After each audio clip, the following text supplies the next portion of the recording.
ಮದುವೆ ಆಗಿ 35 ವರ್ಷ ಆಗ್ಯದ. ಆದ್ರೆ ನಮ್ಮ ಮನ್ಯಾಗ ಇನ್ನತನ ಒಂದು ಚಲೋ ಕುಕ್ಕರ್ ಅನ್ನೋದಿಲ್ಲ. ಮದುವೆಯಾಗಿ ಹೊಸದಾಗ ತವ್ರ ಮನೆ ಕಡೆಯಿಂದ 5 ಲೀಟರ್ ಸ್ಟೇನ್ಲೆಸ್ ಸ್ಟೀಲ್ ಕುಕ್ಕರ್ ಬಂದಿತ್ತು. ಖರೆ ಮದುವೆಯಾಗಿ ಮರುದಿವಸ ನಮ್ಮ ಅತ್ತೆ ಅದನ್ನು ತೊಗೊಂಡು ಹೋಗ್ಬಿಟ್ರು, ಏನೋ ಪ್ರೆಸ್ಟೀಜ್ ಇಶ್ಯೂ ಅಂತ.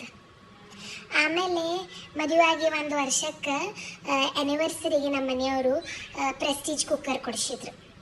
ಯಾಕಂದ್ರೆ ಜೋ बीवी से करे प्यार वो प्रेस्टीज से कैसे करे ಇನ್ಕಾರ್ ಇಕರಾರ್ ಬಿಡ್ರಿ ತಕರಾರು ಶುರು ಆಯ್ತು.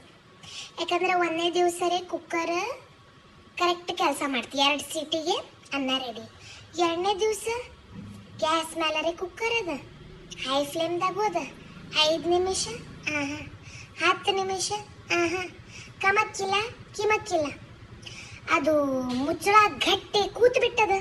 ಅದನ್ನು ತಗ್ಲಿಕ್ಕೆ ಹೋಗಿ ಮುಚ್ಚಳನ ಮುರಿದು ಬಿಟ್ರು ನಮ್ಮ ಮನೆಯವರು. ನಮ್ಮ ಮನೆಗೆ ಇನ್ನ ಕುಕ್ಕರ್ ಅದ, ಮುರಿದಿದ್ದು ಮುಚ್ಚಳದ ಕುಕ್ಕರ್ ಅಂತ ಹೇಳ್ತೀವಿ ಅದಕ್ಕೆ.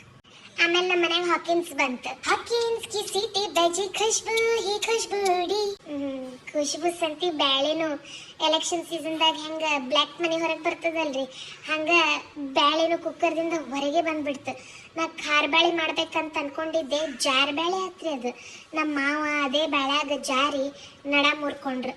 ಈಗೂ ಹಂಗೆ ಇದ್ದಾರ್ರಿ ಅವರು. ನಾವು ಈಗೂ ಅವರಿಗೆ NMM ಅಂತ ಕರಿತೀವಿ, ನಡ ಮುರಿದಿದ್ದು ಮಾವು ಅಂತ.